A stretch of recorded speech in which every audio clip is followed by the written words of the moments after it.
Pagbasa mula sa aklat ni Propeta Ezekiel.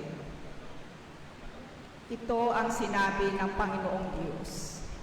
Magpahayag ka, sabihin mong ipinasasabi ko, bayan ko, ibubukas ko ang inyong libingan, ibabangon ko kayo at iuuwi sa inyong bayan.